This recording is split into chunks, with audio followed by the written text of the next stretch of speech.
नमस्कार, आज की बात में आपका स्वागत है।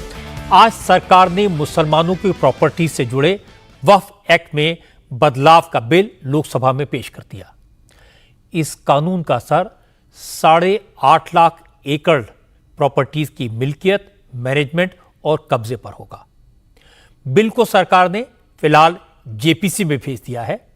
पता यह लगा कि तेलुगु देशम पार्टी, जेडीयू और एलजेपी ने बीजेपी के नेताओं से कहा था कि इस बिल को लेकर भ्रम फैलाया गया है, लोगों को गुमराह किया जा रहा है, इसलिए इसे जल्दबाजी में पास कराने के बजाय स्टैंडिंग कमेटी या ज्वाइंट पार्लियामेंट्री कमेटी के पास विचार के लिए भेज दिया जाए। दूसरी तरफ कांग्रेस, समाजवादी पार्टी, शरद पवार की एनसीपी, डीएमके, नेशनल कॉन्फ्रेंस, मुस्लिम लीग और असदुद्दीन ओवैसी सब ने मुसलमानों की हिमायत की। वक्फ एक्ट में बदलाव का खुलकर विरोध किया। विपक्ष ने इस मुद्दे पर एकजुट होकर कहा कि वक्फ एक्ट में बदलाव के पीछे सरकार की नीयत साफ नहीं है। सरकार वक्फी प्रॉपर्टी को हड़पना चाहती है, इसलिए इस एक्ट में कोई बदलाव मंजूर नहीं होगा। किसी ने इसे संविधान के खिलाफ बताया, किसने कहा कि वक्फ एक्ट में बदलाव सरकार के अधिकार क्षेत्र के बाहर है, सरकार ये कर ही नहीं सकती। सरकार इस तरह का बिल लाकर फेडरल स्ट्रक्चर को तोड़ रही है। किसने कहा कि यह हिंदू राष्ट्र की दिशा में सरकार का अगला कदम है। इस तरह के तमाम आरोप लगाए गए। इनका सरकार की तरफ से क्या जवाब दिया गया, ये मैं आपको दिखाऊंगा आज की बात में, और इसके साथ साथ यह भी बताऊंगा कि आखिर सरकार वक्फ एक्ट में कौन से बदलाव करना चाहती है, क्यों करना चाहती है, और मौजूदा कानून में दिक्कतें क्या हैं, उनका समाधान क्या है, मुस्लिम संगठनों को परेशानी क्या है और विरोधी दलों की दिक्कत क्या है, वो इसका विरोध क्यों कर रहे हैं। वक्फ एक्ट में बदलाव से क्या हो जाएगा, क्या फर्क आएगा, और जो पुराना कानून है वो है क्या, किसने बनाया, कब बनाया। कांग्रेस के जमाने में वक्फ एक्ट में कौन कौन से बदलाव के सुझाव दिए गए थे, उन सुझावों पर कांग्रेस ने क्या किया, और अब नरेंद्र मोदी की सरकार वक्फ एक्ट में जो बदलाव कर रही है उसका आधार क्या है। ये ऐसे सवाल हैं जिनके जवाब आप सुनेंगे, समझेंगे तो विपक्ष के विरोध की वजह और इंडिया अलायंस की रणनीति बिल्कुल साफ साफ समझ में आ जाएगी। तो सबसे पहले आपको बताता हूं कि सरकार ने आज जो बिल पार्लियामेंट में रखा उसमें है क्या, और बिल पेश होने के बाद लोकसभा में क्या हुआ। आज minority affairs minister Kiren Rijiju ने वक्फ बोर्ड को लेकर 2 बिल सदन में पेश किए। पहला बिल था वक्फ अमेंडमेंट बिल 2024 और दूसरा मुसलमान वक्फ रिपील बिल 2024। चूंकि सभी सांसदों को इस बिल की कॉपी 2 दिन पहले दे दी गई थी, बिजनेस एडवाइजरी कमेटी में यह तय हो गया था कि बिल आज पेश होगा, इसलिए असदुद्दीन ओवैसी जैसे नेता काफी तैयारी करके आए थे।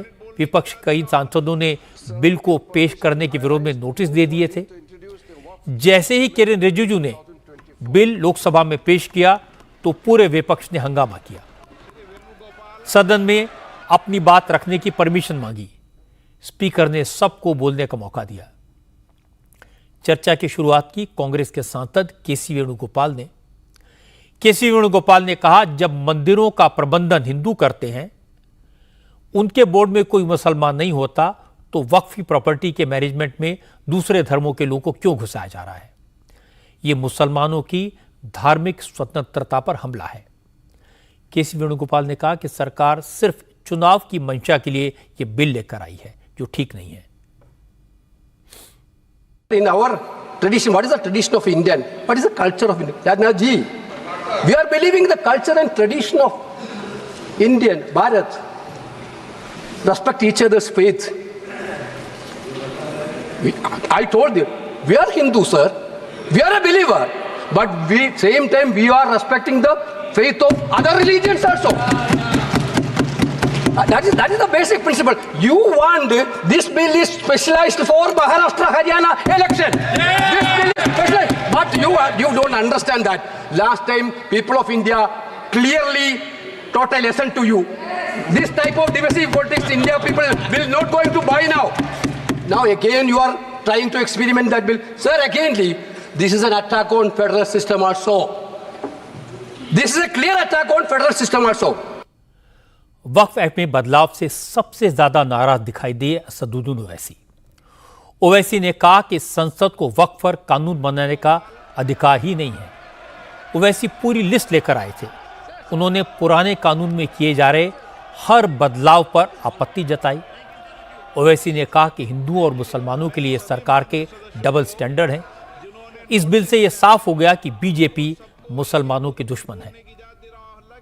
This House does not have the competence to make these amendments. This bill patently violates the principles provided in Article 14, 15 and 25. So it is both discriminatory, arbitrary.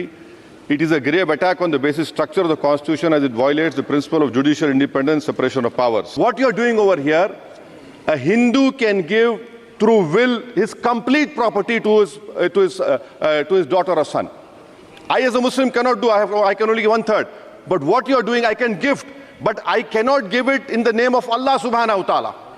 Now you are stopping me from praying. अगर कल कोई आके बोलेगा कि नहीं मैं 5 साल से इस्लाम प्रैक्टिस नहीं कर रहा हूं, कौन डिसाइड करेगा सर? और एक न्यू कन्वर्ट है, does he has to wait for 5 years to give his property to waqf? Isn't that violation of right to freedom of religion? Government कह रहे हैं कि हम महिलाओं को दे रहे हैं। मुझे यकीन है कि आप बिल्किस बानो को और ज़किया जाफरी को मेंबर बनाएंगे, मुझे यकीन है। मैं आपसे जानना चाह रहा हूं सर कि ये जो आप बिल ला रहे हैं, आप देश को बांटने का काम कर रहे हैं, जोड़ने का काम नहीं कर रहे हैं। आप दुश्मन हैं मुसलमानों के, उसका सबूत ये बिल है। सरकार ने जिस वक्फ एक्ट में बदलाव करने का बिल पेश किया है, वो कानून 1995 में 1995 में कांग्रेस की सरकार ने बनाया था। संसद में बने कानून में बदलाव का हक सरकार को होता है, इसलिए सरकार का यह बिल गैर कानूनी कैसे हो गया? असल में सरकार ने 1995 के वक्फ एक्ट में 40 संशोधन किए हैं। सबसे बड़ा बदलाव यह है कि अभी किसी भी प्रॉपर्टी को वक्फ प्रॉपर्टी घोषित करने का हक वक्फ बोर्ड के पास है। अगर उस पर किसी को ऑब्जेक्शन हो तो वो वक्फ ट्राइब्यूनल के पास जा सकता है, लेकिन ट्राइब्यूनल के फैसले को किसी कोर्ट में चैलेंज करने का अधिकार किसी को नहीं है। यानी ट्राइब्यूनल का फैसला आखिरी होता है। लेकिन मोदी सरकार ने इसे खत्म कर दिया है। नए कानून में वक्फ बोर्ड किसी प्रॉपर्टी को अगर वक्फ प्रॉपर्टी घोषित करना चाहता है तो उसे इसकी पूरी जानकारी कलेक्टर को भेजनी होगी। कलेक्टर उस प्रॉपर्टी की जांच कराएगा, प्रॉपर्टी का सर्वे होगा और अगर दस्तावेज दुरुस्त हुए तभी उसे वक्फ प्रॉपर्टी घोषित किया जाएगा। अगर उस पर किसी को आपत्ति हो तो वह ट्राइब्यूनल में जाएगा। अब कानून के तहत वक्फ ट्राइब्यूनल में जुडिशियल और टेक्निकल मेंबर का होना जरूरी कर दिया गया है। अगर अपील करने वाला ट्राइब्यूनल के फैसले से संतुष्ट नहीं होता तो वो हाई कोर्ट में भी जा सकेगा। क्योंकि नए कानून से वक्फ की दादागिरी खत्म हो रही है, इसलिए इस संशोधन पर विरोध सबसे ज्यादा है। कांग्रेस के सांसद इमरान मसूद ने कहा कि सरकार की मंशा वक्फ बोर्ड में आने वाली मस्जिदों के सिस्टम को तोड़ने की है, मुसलमानों के मजहबी हक छीनने की है, इसीलिए यह बिल लाया गया। संविधान की धज्जियां इस विधेयक के अंदर उड़ाने का काम किया जा रहा है। वक्फ बोर्ड मस्जिदों का प्रबंधन करने का काम करता है और वक्फ बोर्ड के तहत ही मस्जिदें सारी की सारी आती हैं और वक्फ बोर्ड की शक्तियों को आप खत्म कर करके डीएम राज ला करके उन तमाम प्रॉपर्टीज के ऊपर लगभग 8 लाख एकड़ प्रॉपर्टी पूरे देश के अंदर वक्फ बोर्ड के पास है। आप वक्फ बोर्ड की प्रॉपर्टियों को खुर्द-बुर्द कराने की जो साजिश लोग कर रहे हैं, उन साजिशों को बल देने का काम कर रहे हैं। आप सर्वोच्च न्यायालय के आदेश के बावजूद इसको हटाना चाहते हो। मान्यवर, ये सीधे सीधे कानून के खिलाफ वर्जी है। हम इसका पुरजोर विरोध करेंगे। तृणमूल कांग्रेस के सांसद कल्याण बनर्जी ने भी कहा कि वक्फ एक्ट में संशोधन केंद्र सरकार के अधिकार क्षेत्र के बाहर है। वो ये बिल ला ही नहीं सकती क्योंकि जमीन स्टेट मैटर है और इसका फैसला सिविल कोर्ट में ही हो सकता है। कल्याण बनर्जी ने कहा कि यह बिल मुसलमानों को टारगेट करने के लिए, वक्फी प्रॉपर्टी पर कब्जा करने के लिए लाया गया है। इसे बर्दाश्त नहीं किया जा सकता। कल्याण बनर्जी ने कहा कि सरकार ने चुनाव के दौरान देश को हिंदू राष्ट्र बनाने का जो एजेंडा चलाया था वो फेल हो गया। अब वो इस बिल के जरिए फिर से वही एजेंडा लागू करने की कोशिश कर रही है। This is beyond the legislative competency of the central government to make this amendment which touches in respect of the land coming within the 7th schedule. Property is the question which can be decided by only the civil court, but no any authority under which law this power has been given to decide the property, title of the property. How it can be done? Civil law will be taken away. This bill is completely contrary to the constitutional morality. It's a malicious legislation because this bill is targeting the Muslims of this country. This cannot be tolerated. Before election, there was an attempt in the country that to make the country as a Hindu Rashtra, which has been rejected by the people of this country. Mamata Banerjee की party के नेता कल्याण बनर्जी बड़े वकील हैं, पुराने नेता हैं, कानून जानते हैं, संसद के अधिकार भी जानते हैं। कल्याण बनर्जी को यह पता है कि वक्फ एक्ट सबसे पहला एक्ट 1954 में पार्लियामेंट ने ही बनाया था। उस वक्त वक्फ बोर्ड के फैसले को सिविल कोर्ट में चैलेंज करने का प्रोविजन था, लेकिन 1963 में 1963 में कांग्रेस की सरकार ने यह अधिकार खत्म करके वक्फ ट्राइब्यूनल का सिस्टम लागू किया। तो क्या वो गैर कानूनी था? क्या उस वक्त की कांग्रेस सरकार ने यह काम मुसलमानों को खुश करने के लिए किया था? यह सवाल एनडीए के नेताओं ने कांग्रेस और उसके साथी दलों के अलायंस के नेताओं से पूछे। एकनाथ शिंदे की शिवसेना के सांसद श्रीकांत शिंदे ने फेडरलिज्म और सेक्युलरिज्म को खत्म करने के आरोप पर कहा, जब केंद्र में यूपी की सरकार थी तब महाराष्ट्र के कई मंदिरों के प्रशासन में दखलंदाजी की गई, लेकिन तब न किसी को फेडरलिज्म याद आया, न किसी को सेक्युलरिज्म की याद आई। श्रीकांत शिंदे ने कहा कि जो लोग इस बिल का विरोध कर रहे हैं उनका मकसद मुसलमानों की भलाई नहीं बल्कि वोट बैंक की राजनीति है। मुझे लगता है कि जिस तरीके से इन्होंने पूरे देश में संविधान के नाम पर भ्रम फैलाने का काम किया, फिर से आज इस बिल के नाम पर जो है भ्रम फैलाने का काम ये ऑपोजिशन पार्टीज यहाँ पर कर रहे हैं। इनकी जब सरकार थी तभी महाराष्ट्र के मंदिरों पर शिरडी हो, महालक्ष्मी हो, कोल्हापुर का महालक्ष्मी हो, तुलजापुर हो, वहां पर एडमिनिस्ट्रेटर बिठाने का काम भी इन्होंने किया था। तभी इनको पता नहीं, इनको याद नहीं आया, तभी इनको सेक्युलरिज्म याद नहीं आया, तभी इनको फेडरलिज्म याद नहीं आया। इस बिल को लाने की जरूरत क्यों थी? एक तो ये जो वक्फ है वो थर्ड लार्जेस्ट लैंड होल्डर है पूरे देश में।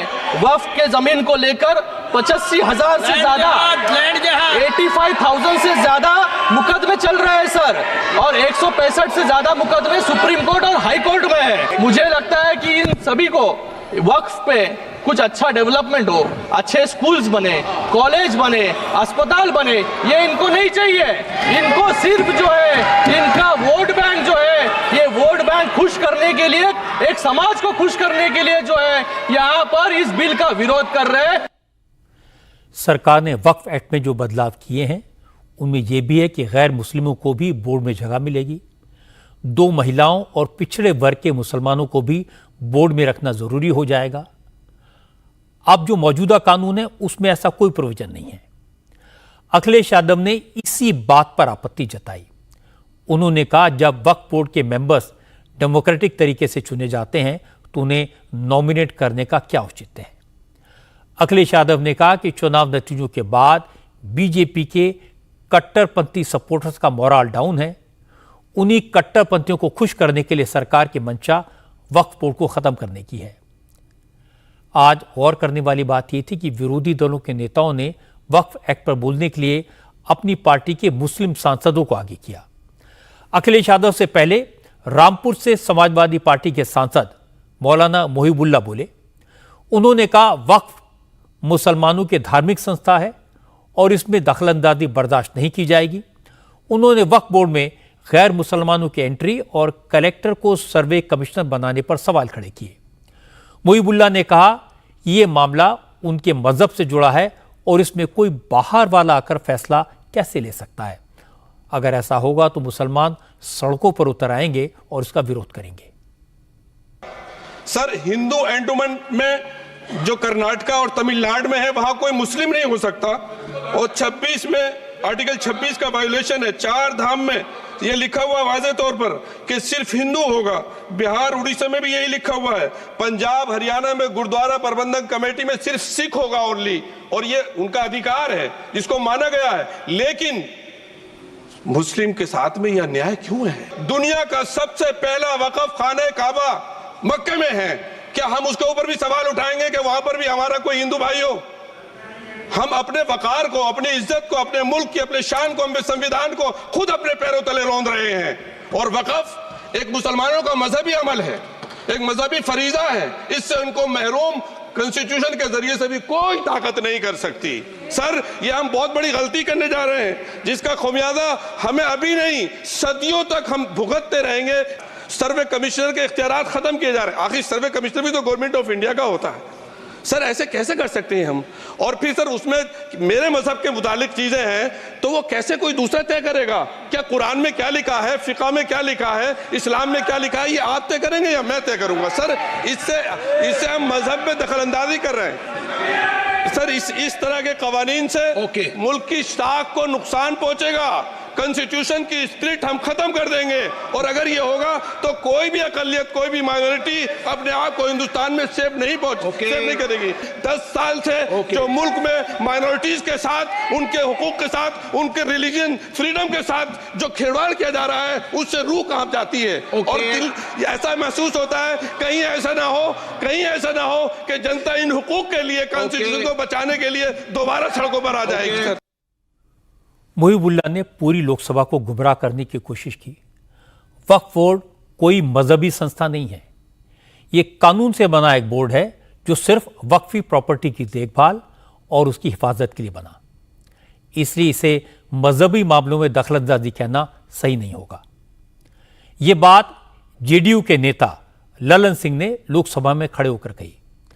नरेंद्र मोदी सरकार में कैबिनेट मिनिस्टर ललन सिंह ने कहा इस बिल का वो सपोर्ट करते हैं, लेकिन जैसे ही ललन सिंह खड़े हुए तो विपक्ष की तरफ से जमकर टोका टाकी हुई। ललन सिंह ने कहा कि विपक्ष एक बार फिर भ्रम फैला रहा है। इस बिल के जरिए मुसलमानों की धार्मिक आज़ादी में कोई दखल नहीं दिया जा रहा। वक्फ बोर्ड के मौजूदा स्ट्रक्चर में कई खामियां हैं। इस बिल के जरिए वक्फ बोर्ड को रिस्पॉन्सिबल और ट्रांसपेरेंट बनाया जा रहा है। कई माननीय सदस्यों की बात सुनने से ऐसा लग रहा है जैसे यह जो संशोधन लाया गया वक्फ बोर्ड के कानून में, यह मुसलमान विरोधी है। कहां से ये मुसलमान विरोधी है? कौन सा इसका कानून मुसलमान विरोधी बताता है? यहाँ उदाहरण दिया जा रहा है कि अयोध्या की मंदिर, गुरुवायु, अरे मंदिर और संस्था में अगर अंतर आपको नहीं समझ में आ रहा है तो आप कौन सा तर्क खोज रहे हैं? अरे ये मंदिर नहीं है। आपके मस्जिद को छेड़छाड़ करने का प्रयास नहीं किया जा रहा है। यह एक कानून से बना हुआ संस्था है। उस संस्था को पारदर्शी बनाने के लिए कानून बनाया जा रहा है। पारदर्शिता होना चाहिए। कोई निरंकुश संस्था कोई भी कानून से, वक्फ बोर्ड कैसे बना? वक्फ बोर्ड किसी कानून से बना है, और कानून से बना हुआ कोई भी संस्था अगर निरंकुश होगा तो उसमें पारदर्शिता लाने के लिए सरकार को हक है, अधिकार है कानून बनाने का। अब ये उसकी तुलना कर रहे हैं, ये तुलना कर रहे हैं मंदिर से। ये मंदिर से कहाँ उसका मतलब है? कोई धर्म के नाम पर बंटवारा नहीं हो रहा है। ये भ्रम फैलाना चाहते हैं और ये बात करते हैं अल्पसंख्यकों की, अल्पसंख्यक की बात कर रहे हैं। केसी वेणुगोपाल जी अल्पसंख्यक की बात करते हैं। इस देश में हजारों पंजाबी सिखों को किसने मारने का काम किया था? सिखों की हत्या कर रहे हैं और अल्पसंख्यक की दुहाई दे रहे हैं। बाहर है इसलिए इस बिल को आना चाहिए, पारदर्शिता आनी चाहिए। जब सब अपनी बात कह चुके तो माइनॉरिटीज अफेयर्स के मिनिस्टर किरेन रिजिजू ने विपक्ष के हर सवाल का जवाब दिया। रिजिजू ने कहा कि वक्फ कानून में बदलाव कोई पहली बार नहीं हो रहा। 1995 के वक्फ एक्ट में 2013 में भी संशोधन किया गया था, लेकिन कांग्रेस की सरकार ने जो अमेंडमेंट किए वो सच्चर कमेटी की रिपोर्ट के उलट थे। के रहमान खान की अध्यक्षता में बनी जेपीसी के सुझावों के विपरीत थे। किरेन रिजिजू ने बताया कि वक्फ प्रॉपर्टीज की करीब 8.5 लाख प्रॉपर्टीज हैं, उनका मिसयूज हो रहा है, उसे ठीक करने का कोई सिस्टम नहीं है। इसलिए नरेंद्र मोदी सरकार मुसलमानों की भलाई के लिए सिस्टम को ठीक करने का प्रयास कर रही है। क्योंकि बार बार ये इल्जाम लगाया गया कि सरकार ने न मुस्लिम नेताओं से बात की, न मुस्लिम संगठनों की राय ली, अपनी मर्जी से बिल लाकर मुसलमानों पर थोपने की कोशिश की जा रही है। इसके जवाब में किरेन रिजिजू ने कहा कि 2015 से लेकर कल रात तक इस बिल पर मुसलमानों के कई वर्गों की राय ली गई। रिजिजू ने कहा कि न तो यह बिल मुसलमानों की धार्मिक आज़ादी में इंटरफियर करता है और न ही संविधान के खिलाफ है। यह बिल आम मुसलमानों को और ज्यादा हक देने के लिए लाया गया है। इस बिल में जो भी प्रावधान है, आर्टिकल 25 से लेकर के 30 तक किसी रिलीजियस बॉडी का जो फ्रीडम है उसमें कोई हस्तक्षेप नहीं किया जा रहा है, ना ही संविधान का किसी भी अनुच्छेद का इसमें उल्लंघन किया गया है। हमने जो ब्रॉड बेस किया है, किसी का हक छीनना तो बात छोड़ दीजिए, जिनको हक नहीं मिला है उनको हक देने के लिए ये बिल लाया गया है। इसमें महिलाओं के लिए, बच्चों के लिए और मुसलमान समाज में जो पिछड़े हैं, जिसको आज तक कभी मौका नहीं मिला, जिसको दबा के रखा हुआ है, उनको जगह देने के लिए ये बिल लाया गया है। चंद लोगों ने पूरा वक्फ बोर्ड को कब्जा करके रखा हुआ है और आम मुसलमान लोगों को जो न्याय इंसाफ नहीं मिला उसको सही करने के लिए ये बिल लाया गया है। इतिहास में दर्ज होगा कि ये बिल को कौन कौन समर्थन किया है और किसने विरोध किया है। अगर ट्राइब्यूनल का फैसला गलत है, अगर उसमें कोर्ट में अपील करने का प्रावधान देते हैं, उसमें गैर संवैधानिक कैसे हो गया ये बताइए आप। कि एक ऐसा कानून इस देश में कैसे हो सकता है कि बाकी जितना कानून को ऊपर में चढ़ जाता है और उसका ओवरराइडिंग इफेक्ट होता है। जो गलती किया है, ठीक है, इंसान से गलती हो जाते हैं और पार्टियों ने भी गलती किया होगा, कांग्रेस पार्टी ने, बाकी पार्टी ने। आज सुधरने का समय है, तो हम सुधर रहे हैं, गलतियां हुई हैं, लेकिन जो किरेन रिजिजू ने जो बात इशारों में कही, संक्षेप में कही, वो मैं आपको पूरी तरह बता देता हूं। असल में वक्फ एक्ट जब से बना है तब से इसमें सुधार की जरूरत एक बार नहीं कई बार बताई गई है। 1976 में एक कमेटी बनी थी, उसकी रिपोर्ट में कहा गया कि सारा वक्फ बोर्ड मुतबल्लियों के कब्जे में है, इसे दुरुस्त करने की जरूरत है। इसके अलावा वक्फ बोर्ड के अकाउंट्स में भारी गड़बड़ है, इसके ऑडिट का इंतजाम होना चाहिए। इसके बाद 1995 में कांग्रेस की सरकार ने इस एक्ट में बड़े बदलाव किए। फिर 2005 में सच्चर कमेटी बनाई गई। सच्चर कमेटी की रिपोर्ट में कहा गया कि वक्फ के जो 4,69,000 प्रॉपर्टीज हैं, उनसे सिर्फ 162 करोड़ की आमदनी हो रही है, जबकि मार्केट रेट के हिसाब से आमदनी कम से कम 12,000 करोड़ की होनी चाहिए। यह पैसा कहां जा रहा है, इसकी जांच की जरूरत है। वक्फ बोर्ड की प्रॉपर्टीज को ट्रांसपेरेंट तरीके से मैनेज करने की जरूरत है, यह कहा था सच्चर कमेटी ने। सच्चर कमेटी ने अपनी सिफारिश में यह भी कहा था कि वक्फ बोर्ड का बेस बढ़ाया जाना चाहिए। सेंट्रल और स्टेट वक्फ बोर्ड में कम से कम 2 महिलाएं होनी चाहिए, पिछड़े मुसलमानों को जगह मिलनी चाहिए और सारी गतिविधियों को कानूनी तरीके से चलाने के लिए बोर्ड में कम से कम एक क्लास 1 ऑफिसर की अपॉइंटमेंट होनी चाहिए। फिर कांग्रेस की सरकार के वक्त ही के रहमान खान की अध्यक्षता में जेपीसी का गठन हुआ। उस जेपीसी ने भी अपनी रिपोर्ट में कहा कि वक्फ बोर्ड की सारी ताकत मुतबल्लियों को नियुक्त करने और उसे हटाने के खेल में ही लग रही है। इसे खत्म करने की जरूरत है। वक्फ प्रॉपर्टी का सर्वे होना चाहिए, इसके लिए एक्सपर्ट्स को बोर्ड में होना चाहिए। वक्फ बोर्ड का कंप्यूटराइजेशन होना चाहिए, सारा रिकॉर्ड और खर्चा और आमदनी, इसका रिकॉर्ड ट्रांसपेरेंट तरीके से कंप्यूटर में दर्ज होना चाहिए।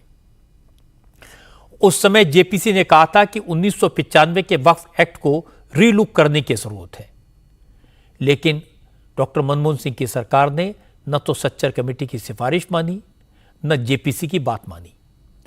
2013 में वक्फ एक्ट में बदलाव जरूर हुआ, लेकिन वक्फ बोर्ड को और ज्यादा अधिकार दे दिए गए।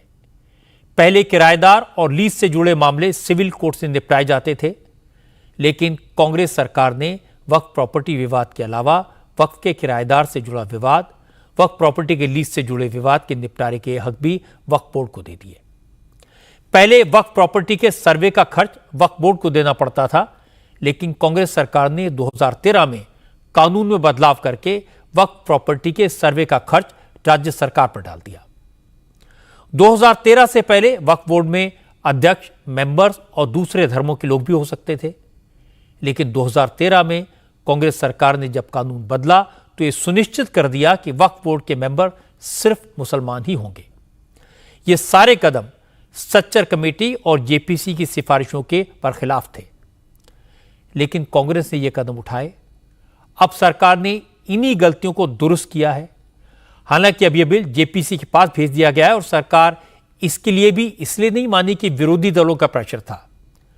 असल में जेडीयू, एलजेपी और टीडीपी तीनों पार्टियां चाहती थी, इसलिए सरकार इसके लिए तैयार हुई। एलजेपी के अध्यक्ष और केंद्र सरकार में मंत्री चिराग पासवान ने इस बिल के बारे में कहा कि इसको लेकर विपक्ष ये भ्रम फैला रहा है कि यह कानून मुसलमान विरोधी है। इसी गलतफहमी को दूर करने के लिए उनकी पार्टी ने बिल को संसदीय समिति को भेजने की मांग की थी। चिराग पासवान ने कहा, अब इस बिल पर जेपीसी में चर्चा होगी और सारा कंफ्यूजन दूर हो जाएगा। पेश किया गया है, पास नहीं किया गया। इसको सिर्फ इंट्रोड्यूस किया गया था इस बिल को। वक्फ बोर्ड में ये जो अमेंडेशन, ये जो उसको अमेंड करने का जो ये बिल आया है, उसको लेकर पुनः इस बात का भ्रम फैलाने का प्रयास किया गया कि ये मुसलमान विरोधी है, मुसलमानों के हक छीनने के लिए इस कानून को लाया जा रहा है। जबकि अगर आप इसको पढ़ेंगे तो ये वक्फ बोर्ड में पारदर्शिता लाने की सोच के साथ इस कानून को लाया जा रहा है। कहीं किसी के दिमाग में किसी तरीके की कोई शंका ना रहे, इसलिए लोक जनशक्ति पार्टी रामविलास ने भी सरकार के समक्ष, हम लोगों ने ये सुझाव रखा था कि इसको किसी भी कमेटी के समक्ष भेज दिया जाए। अब भले वो स्टैंडिंग कमेटी हो या ज्वाइंट पार्लियामेंट्री कमेटी हो, उसके समक्ष भेज दिया जाए ताकि जितने स्टेक होल्डर्स हैं, जो भी इसके साथ जुड़े हुए हैं, वो खुलकर वहां पर चर्चा कर सकें और ये जो भ्रम फैलाया जा रहा है कि मुसलमान विरोधी है, उस आशंका को दूर किया जा सके। चिराग पासवान भले कंफ्यूजन की बात कहें, लेकिन हकीकत यह है कि जेडीयू हो, एलजेपी हो या टीडीपी, तीनों पार्टियों को मुस्लिम वोट की चिंता तो है। बिहार में अगले साल चुनाव होने वाले हैं, इसलिए नीतीश कुमार और चिराग पासवान की मजबूरी भी है। इसीलिए दोनों पार्टियों ने बीच का रास्ता निकाला, बिल पेश होने पर उसका सपोर्ट किया और फिर उसे ज्वाइंट पार्लियामेंट्री कमेटी में भेजने की मांग कर दी। सरकार ने भी इस मांग को मान लिया, क्योंकि बीजेपी को जो पॉलिटिकल मैसेज देना था वो तो चला गया। यानी विपक्ष का विरोध भी राजनीति से प्रेरित था और सरकार का कदम भी कैलकुलेटेड है। लेकिन मेरा यह मानना है कि वक्फ एक्ट में जरूरी बदलाव होने चाहिए और जल्दी होनी चाहिए। इसकी एक वजह है, कांग्रेस ने 2013 में वक्फ एक्ट में जो बदलाव किए, वक्फ बोर्ड को जो ज्यादा अधिकार दिए, उसका असर यह हुआ कि वक्फ की प्रॉपर्टीज की संख्या 4,69,000 से बढ़कर 8.5 लाख से ज्यादा हो गई। ऐसा कैसे हुआ, यह भी समझ लेते हैं। पिछले साल गुजरात में सरकार ने द्वारका में समंदर के किनारे सरकारी जमीनों पर कब्जों को खाली कराने के लिए बुलडोजर चलाया। उस वक्त जामनगर और द्वारका में कुल 142 प्रॉपर्टीज वक्फ में रजिस्टर थी। एक मजार भीमा नाम के किसान की जमीन पर बनी थी, लेकिन उस जमीन को वक्फी प्रॉपर्टी के तौर पर रजिस्टर कर दिया गया था। कानूनी तौर पर उस पर एक्शन नहीं लिया जा सकता था, इसलिए उस मजार पर बुलडोजर नहीं चला। इसके बाद लोगों ने यही फार्मूला अपनाना शुरू कर दिया। पिछले 2 साल में 341 नई प्रॉपर्टीज को वक्फ बोर्ड में रजिस्टर करवा दिया गया, जबकि 500 से ज्यादा प्रॉपर्टीज की एप्लीकेशन अभी भी पेंडिंग है। इसी तरह लखनऊ में अन्नपूर्णा मंदिर 1962 के रेवेन्यू रिकॉर्ड में मंदिर के तौर पर दर्ज है, लेकिन 2016 में इसे वक्फी प्रॉपर्टी घोषित कर दिया गया। और ऐसे एक नहीं, हजारों केसेस हैं। एक दो उदाहरण मैंने आपको दिए हैं। बहुत सारी धार्मिक जगहों पर विवाद मजहबी झगड़े का कारण बनता है। इसलिए इस तरह की मनमानी को रोकने के लिए कानून में बदलाव की जरूरत तो है, और सरकार को इस मामले में वोट के चक्कर में लटकाना नहीं चाहिए। अब खबर ओलंपिक के मैदान से। आज दो अच्छी खबरें आई। पहली ये कि हमारी हॉकी टीम ने ओलंपिक में ब्रॉन्ज मेडल जीत लिया, और दूसरी ये कि विनेश फोगाट की एप्लीकेशन कोर्ट ऑफ आर्बिट्रेशन ने मंजूर कर ली है। विनेश की तरफ से दी गई एप्लीकेशन में कहा गया कि उसे कम से कम सिल्वर मेडल तो मिलना चाहिए, क्योंकि फाइनल से पहले तक वो सारे मैचेस में उसका वेट तय कैटेगरी के हिसाब से बिल्कुल ठीक था। आमतौर पर कोर्ट ऑफ आर्बिट्रेशन इस तरह के एप्लीकेशन को एंटरटेन नहीं करता, लेकिन विनेश की एप्लीकेशन को एक्सेप्ट कर लिया गया है और इसका फैसला किसी भी वक्त आ सकता है। और जैसे फैसला आएगा मैं आपके साथ शेयर करूंगा, लेकिन उम्मीद बंधी है। हालांकि कल 100 ग्राम वजन ज्यादा होने के बाद ओलंपिक से बाहर हुई विनेश फोगाट इतनी दुखी हो गई कि उन्होंने रेसलिंग से संन्यास लेने का ऐलान कर दिया।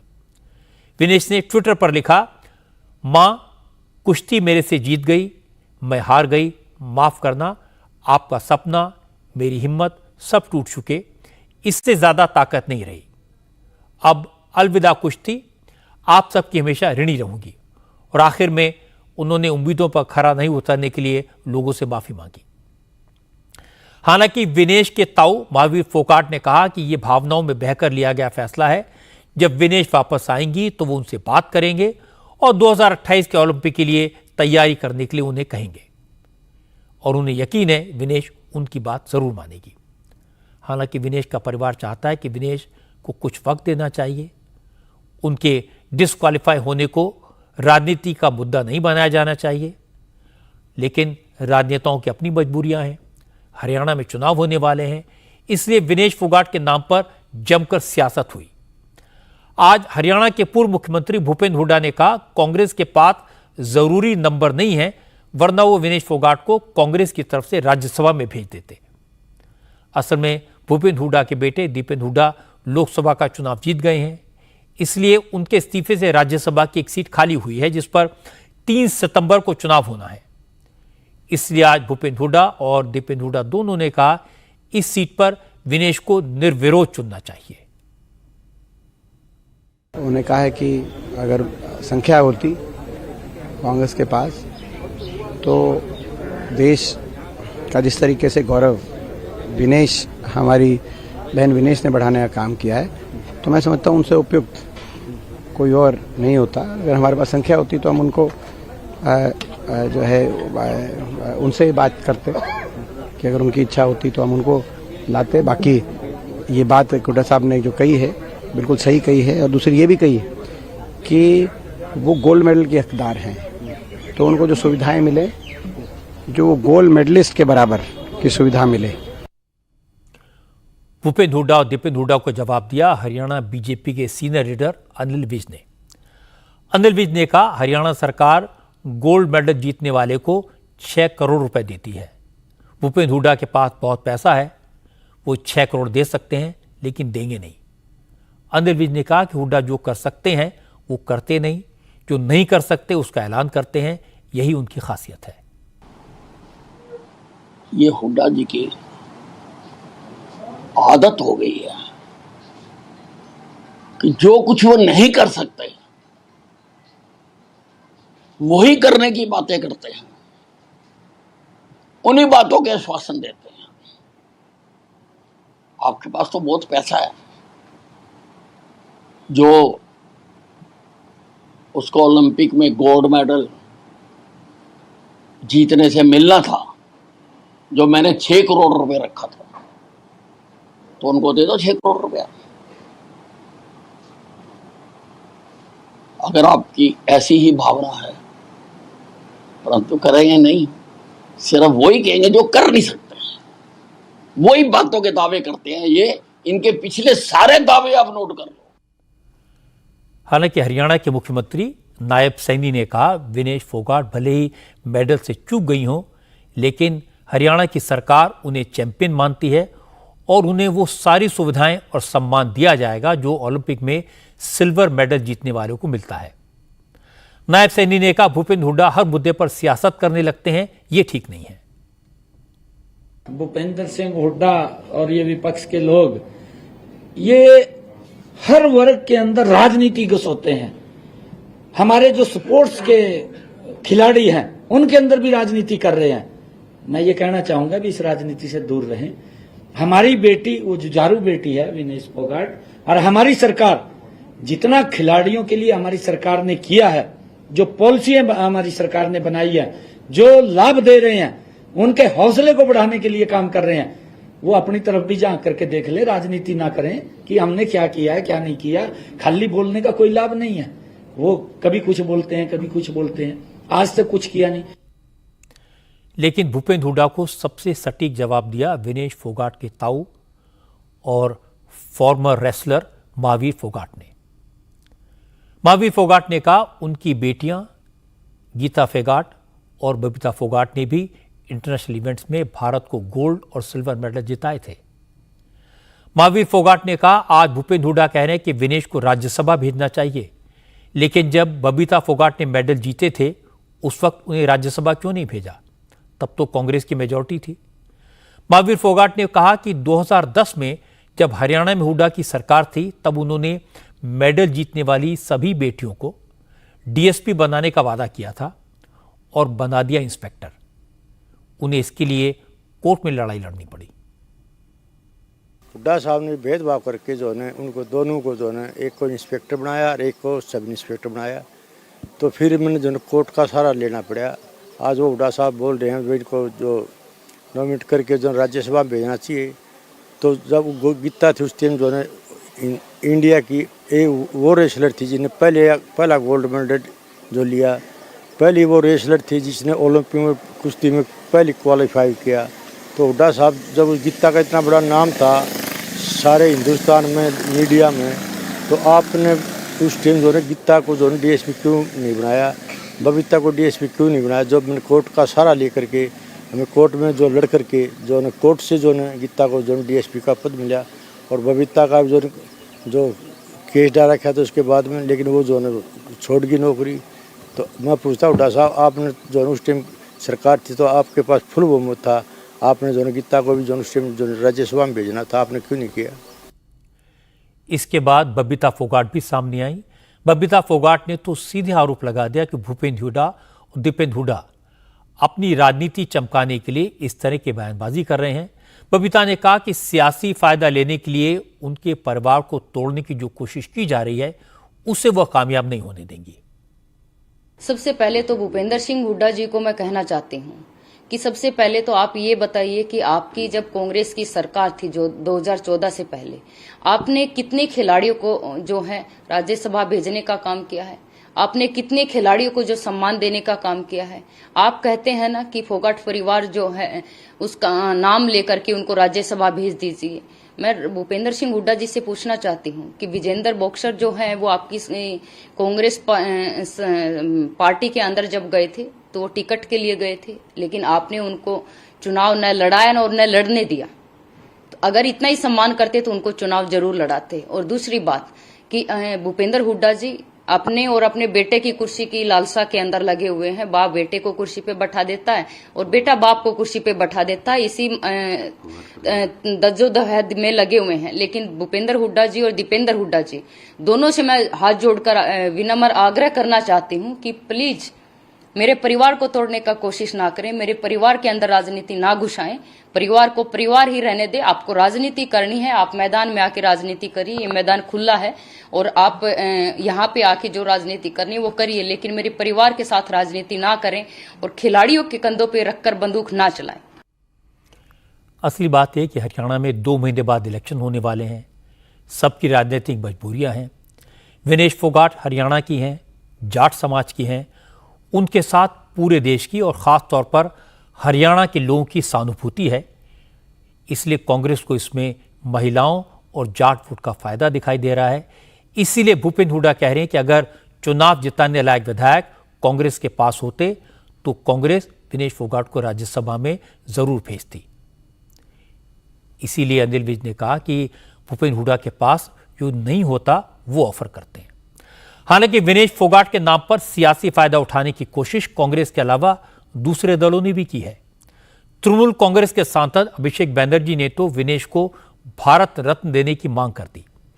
अभिषेक बैनर्जी ने लिखा, सत्ता पक्ष और विपक्ष को इस बात पर आम राय बनानी चाहिए और विनेश फोगाट को भारत रत्न से सम्मानित करना चाहिए, वरना उन्हें राज्यसभा के लिए नॉमिनेट किया जाना चाहिए। बाद में तृणमूल कांग्रेस की सांसद सयोनी घोष ने भी इसी मांग को दोहराया। अभिषेक बैनर्जी साहब कह रहे हैं कि भारत रत्न मिलना चाहिए विनेश फोगाट को, तो क्यों ऐसा लगता है कि मिलना चाहिए, क्या वजह है? क्यों नहीं मिलना चाहिए, ये मैं आपसे सवाल पूछती हूँ। देश की बेटी है, हमको बहुत गर्व महसूस होता है जब भारत को जाके कोई ऐसी लड़की रिप्रेजेंट करती है। और वो अगर विनेश फोगाट जी की बात करें तो उनका स्ट्रगल पूरे देश के लोगों को पता है। आज जब उनको पकड़ के दिल्ली पुलिस पीट रही थी तब मोदी जी के पास से एक ट्वीट हमको मिला नहीं, लेकिन कल बहुत तुरंत आ गया ट्वीट उनका। मैं धन्यवाद देना चाहती हूँ। और हमारी लीडर अभिषेक बैनर्जी ने जो मांग की है, मुझे लगता है ये एकदम सही मांग है। और भारत रत्न हो या फिर प्रेसिडेंट के पक्ष से अगर उनके खाते में अगर उनको एक राज्यसभा सीट भी मिले, इनकी मांग भी हो चुकी है, तो मुझे लगता है कि this is the best thing that we can give her, this is the best recognition. और वैसे भी हमको पता है कि that Vinesh Phogat was one of the face of the wrestlers protest, और उनको जिस दौर में से गुजरना पड़ा, ये तमाम भारतवर्ष के लोगों के लिए बहुत ही एक शर्मिंदगी की बात है। तो बेटी जब घर आएगी तो उसको मान सम्मान से उनको रिसीव किया जाए और उनको आगे जाके ये मान सम्मान हर बेटी को, भारत के हर बेटी को दिया जाए। अभिषेक जी की तरफ से यही मांग हुई है और हमको उसको फुल्ली सपोर्ट करते हैं। लेकिन विनेश के ताऊ महावीर फोगाट ने कहा, नेता इस मुद्दे पर राजनीति कर रहे हैं, विनेश के बहाने सरकार को घेरना चाहते हैं, ये ठीक नहीं है। महावीर फोगाट ने कहा, उन्होंने मनमोहन सरकार के 10 साल भी देखे हैं। नरेंद्र मोदी की सरकार ने खेल और खिलाड़ियों के सम्मान के लिए जो किया वो पहले किसी सरकार ने नहीं किया। देखिए, ये तो मैं अगर सरकार से बाहर होता और सरकार किसी की और होती है तो सबके अपने अपने ट्वीट है, अपना अपना दिमाग है, ऐसी कोई बात नहीं। सरकार जो है जो उसने मान सम्मान मिलना चाहिए। हमारी हरियाणा सरकार ने भी जो नायब सैनी सरकार ने जो आज जो बढ़िया शुरुआत की है, जो हमारी खेल नीति है, जो पहले जो 2 करोड़ से लेकर आज 6 करोड़ पहुँच गई, जो हरियाणा सरकार भी काफ़ी जो मदद करी। जो आज हरियाणा के इतने प्लेयर जो ओलंपिक में लड़ रहे हैं, एशियन गेम में लड़ रहे हैं, सिर्फ ये हरियाणा सरकार की नीति की वजह है। जो आज हरियाणा के 25% बाढ़ हरियाणा जाते हैं, तो इसके बारे में तो कोई चर्चा करना धर्म मूर्खता की बात है। भी सरकार कुछ नहीं कर रही, सरकार बहुत अच्छा करी है और हर एक प्लेयर का मान सम्मान करी है। जो कि आज तक किसी ने भी जो प्रधानमंत्री ने, जो मोदी ने जो मान सम्मान दिया है प्लेयर को, आपके माध्यम से चैनल से कह रहा हूँ, आज तक रहे अपने जो मनमोहन 10 साल रहे, इससे पहले भी किसने मान सम्मान दिया था। तो ये तो अपने अपने कहना तरक अपने राजनीति का मुद्दा है इनका। आप ये कह रहे हैं कि सभी इस समय अपनी राजनीतिक रोटियां सेक रहे हैं विनेश के नाम पे। विनेश के नाम राजनीतिक रोटियां सेक रहे। मैंने वो ऐसी जो ना जिसने ज्ञान नहीं वो ऐसे शब्द का नए निकालें भी। असल में 100 ग्राम वजन ने सिर्फ विनेश से गुड़ नहीं छीना, पूरे देश को सदमा पहुंचाया। विरोधी दलों के ज्यादातर नेता इसी सेंटिमेंट का फायदा उठाने की कोशिश कर रहे हैं, लेकिन महावीर फोगाट ने सबकी हवा निकाल दी। पुराने जमाने के पहलवान ने याद दिला दिया कि जब कांग्रेस की सरकार थी तो पहलवानों से जो वादे किए गए थे उन्हें पूरा नहीं किया गया। विनेश ने चाहे ओलंपिक में मेडल न जीता हो, लेकिन पूरे देश का दिल जरूर जीत लिया, और ये जीत सबसे बड़ी जीत है। आज ओलंपिक के मैदान से कई सारी अच्छी खबरें आई। इस समय हमारे पहलवान अमन सहरावत अपना सेमीफाइनल का मुकाबला खेल रहे हैं, और जैसे इसका रिजल्ट आएगा मैं आपके साथ शेयर करूंगा। वैसे ओलंपिक में ब्रॉन्ज मेडल जीतकर हमारी हॉकी टीम ने गोलकीपर पी श्रीजेश को शानदार विदाई दी। श्रीजेश पहले ऐलान कर चुके थे कि ओलंपिक की हॉकी के बाद वो संन्यास ले लेंगे। आज वो अपना करियर का फाइनल मैच खेल रहे थे। स्पेन के साथ हुए इस मुकाबले में भारत ने 2-1 से जीत हासिल की। इस मैच में तीनों गोल दोनों टीमों के कप्तानों ने की। मैच का पहला गोल स्पेन के कप्तान मार्क मेरालेस ने किया, लेकिन इंडियन टीम के कप्तान हरमनप्रीत सिंह ने कमाल कर दिया। 3 मिनट के अंदर 2 गोल कर दिए, भारत को 2-1 से बढ़त दिला दी और यह बढ़त लगातार बनी रही। इस मैच में श्रीजेश ने जबरदस्त खेल दिखाया। उन्होंने गोल करने की स्पेन की 5 कोशिशों को नाकाम किया। अपनी शानदार गोल की वजह से द ग्रेट इंडियन वॉल कहे जाने वाले श्रीजेश ने पहले ही कहा था कि वो मेडल के साथ हॉकी को अलविदा कहना चाहते हैं और इस सपने को पूरा करने के लिए वो जान लगा देंगे। श्रीजेश ने अपना वादा निभाया। मैच के बाद प्रधानमंत्री मोदी ने टीम इंडिया के खिलाड़ियों से बात की। मोदी ने पहले टीम को ट्वीट करके बधाई दी। मोदी ने लिखा कि हॉकी के साथ भारतीयों का इमोशनल कनेक्ट है और इस जीत को लोग पीढ़ियों तक याद रखेंगे। इसके बाद फोन पर उनकी खिलाड़ियों से बात हुई। नमस्कार सर।